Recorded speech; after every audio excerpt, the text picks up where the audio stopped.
Boa noite, nação alvinegra! Ricardinho na área! Hoje teremos mais um cafezinho com o Ricardinho, com as principais notícias do Glorioso. Galera, infelizmente eu não tenho boas notícias, como vocês têm acompanhado as partidas do nosso time. O time não tem jogado bem, o nosso treinador tem sido alvo de muitas críticas e a gente tem percebido que a equipe tem tido não só falhas individuais, falhas técnicas, como também devido ao seu posicionamento em campo. Acredito que falhas táticas também têm sido notadas, tá?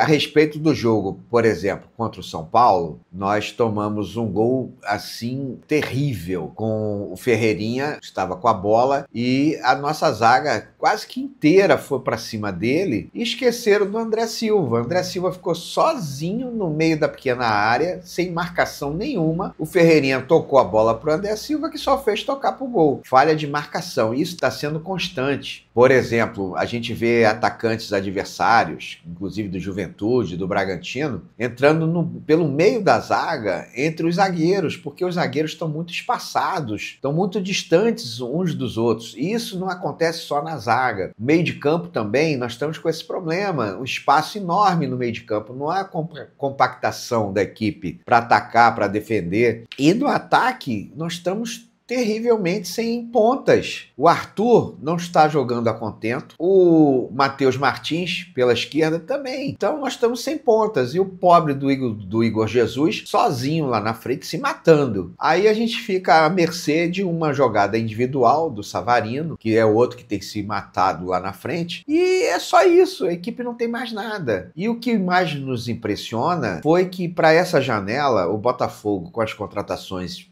em 2025, gastou quase que 500 milhões de reais, muito dinheiro. E eu acredito que o scout pisou na bola, porque os headhunters erraram feio nessas contratações. Então, eu vou até citar algumas aqui para vocês terem a dimensão do que foi feito. Por exemplo, o Léo Link, até um goleiro que eu gosto, na reserva, custou quase que 11 milhões, 10,8 milhões. O Marçal, sem custo, que eu acho que não deveria nem renovar mais com o Marçal. O Marçal, para mim, atualmente é ex-jogador, não merecia nem ser contratado novamente. O Jair foi uma boa contratação, essa eu gostei. É um garoto novo, veio do Santos, é um jogador muito promissor, ele tem todo um porte físico favorável, é um zagueiro alto, com mais de 1,92 m de altura, quase, acho que até mais, acho que ele tem 1,98 m, quase 2 metros. E tem jogado bem, custou 71 milhões e meio. O David Ricardo é outro zagueiro novo. Eu gostei muito nessa última partida contra o Galo. Ele não teve outro recurso senão fazer a falta, porque senão o Hulk ia ficar de cara pro gol. Nesse lance, particularmente, quem errou foi o Gregory, porque o Gregory deu um passe errado, o Galo recuperou a bola, lançaram o Hulk ia ficar de cara pro gol com o nosso goleiro, então o nosso zagueiro, o David Ricardo, não teve outra alternativa senão ter feito a falta. Como ele era o último homem, levou o cartão vermelho e foi devido, foi justo. Mas ele vinha jogando bem, estava dando conta do recado, né? Bom, vamos a elas. O Wendel, 123 milhões. Muito dinheiro o Wendel. É um grande jogador, mas ele só será incorporado ao elenco em junho. Então até lá tem muita água por rolar aí. Inclusive eu ouvi alguns comentários que o Testor fará contratações pontuais só para o Mundial. Ou seja, alguns jogadores só vão jogar as partidas do Mundial e depois serão devolvidos. Então isso também, para mim, é muito preocupante. Então o Wendel custou 123 milhões, mas só vem em junho. O Santiago Rodrigues é outro. Custou 85 milhões e meio. Jogou poucas vezes. Eu acredito que ele seja um jogador mediano, não é top de linha, tá? E custou caríssimo, 85 milhões. Já se machucou, tá contundido e é preocupante. O Arthur, que todo mundo esperava um rendimento melhor, o Arthur custou 62 milhões. É muito dinheiro, o Arthur. Eu fico até com pena do Arthur, que eu gosto do futebol dele, mas eu acho que ele não seria nem um ponta. Talvez jogasse melhor como um meia, entendeu? Armando as jogadas ali. Porque ele, devido à baixa estatura, ele não tem muita velocidade. E coitado, ele se esforça ao máximo, mas contra 2-3, ele não é nenhum Luiz Henrique para passar no meio de 2-3. Então tá complicado. 62 milhões. O Natan é outro. Custou 43 milhões. Não vem jogando. Já me disseram que está contundido também. 43 milhões, não é brincadeira. O Juan Cruz, uma decepção total. O Juan Cruz custou quase 50 milhões. Os poucos minutos que ele entrou em campo, não jogou praticamente nada. É uma grande decepção essa contratação. E custou caríssimo, 50 milhões. E não joga. 50 milhões para não jogar. Outro também, Elias Manuel. Esse custou bem menos. Custou 5,7 milhões. Mas é outro também que não está acrescentando nada ao elenco. E o Jefinho, 33,9 milhões. 34 milhões. Então, isso para mim é preocupante. Porque somando tudo isso, dá quase que 500 milhões. Então foram contratações que não estão dando resultado. O Paiva, a torcida já fez coro de burro. O time está todo bagunçado.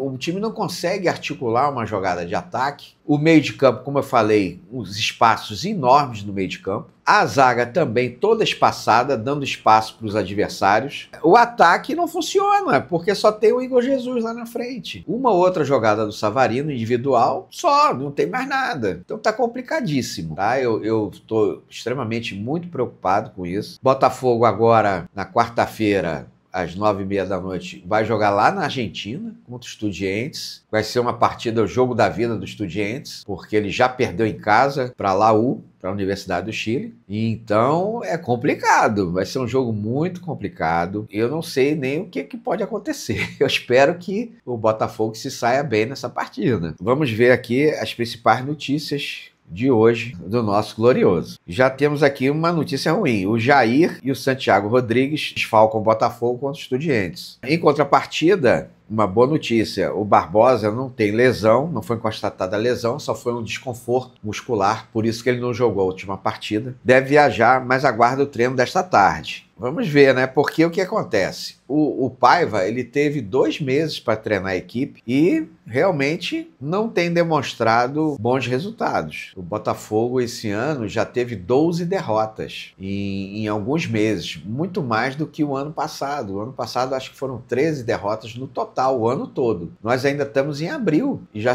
contamos com 12 derrotas, né? Inclusive, se você for contar as derrotas do Paiva junto com o Bahia, ele já tem 12 derrotas. É uma situação, infelizmente, muito preocupante. Quando eu falava no início do ano, tá faltando planejamento, tá não sei o quê. Aí o pessoal dizendo, você tá sendo pessimista, não sei o quê. Eu não sou pessimista, não sou nem otimista, nem pessimista, eu sou realista. E eu sempre falando, precisa ter planejamento, o ano já começou. Aí o Testor dá aquela declaração infeliz, o ano só começa em abril. Ou seja, nós abrimos mão de 3 campeonatos importantes. Eu considero o Campeonato Carioca, que o pessoal chama de Carioquinha, mas eu acho importante o título de campeão carioca. E 2 importantíssimos. Nós perdemos a Supercopa e perdemos a Recopa. E pior ainda, perdemos para o time da Lagoa e para o outro time do argentino, né? Do Racing. Isso aí foi muito chato. A gente já começou o ano perdendo 3 títulos. Pior ainda, no Carioquinha,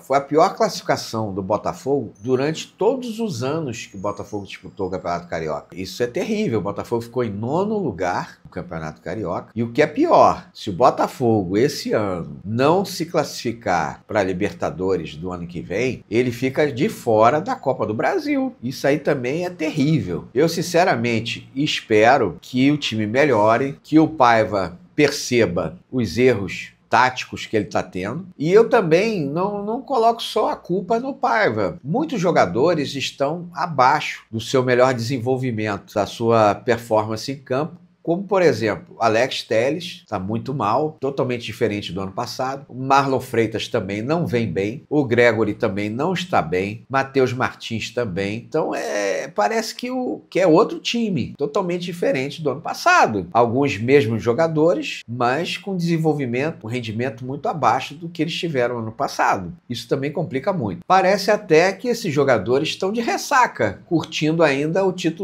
títulos do ano passado. Eles têm que cair na real, que agora começou tudo de novo, zerou tudo. Vou comentar também, nesse último jogo contra o Atlético Mineiro, sobre o gol que nós sofremos. Realmente, na minha opinião, que eu já joguei nessa posição, não fui federado, mas tenho algum conhecimento de jogo no gol, né? Já fui goleiro. E realmente o John falhou, porque a bola na pequena área é do goleiro, isso é básico. Ele estava mal posicionado e a bola o encobriu, e o pobre do Gregory, que é baixinho, não podia marcar o Cueja. Então, realmente... Agora, eu não posso crucificar o John, porque se não fosse o John, principalmente quando nós ficamos com um jogador a menos, ele salvou o Botafogo de um placar mais elástico a favor do Galo. Ele fez grandes defesas durante a partida, o John, e só falhou no gol. Ali ele não teve jeito, a culpa foi dele, na minha opinião. Mas vamos torcer que, quanto Estudiantes, a gente possa ter uma boa partida, que a gente consiga sair com um triunfo lá. Melhor do que o empate, é melhor que a gente tenha essa vitória lá, para que nós possamos jogar aqui no Newton Santos com mais tranquilidade. Ok, galera? Obrigado pela atenção. Curtam o Ricardinho na Área no YouTube e no Instagram. E não se esqueçam, tomem o seu cafezinho com o Ricardinho na Área. Muito obrigado.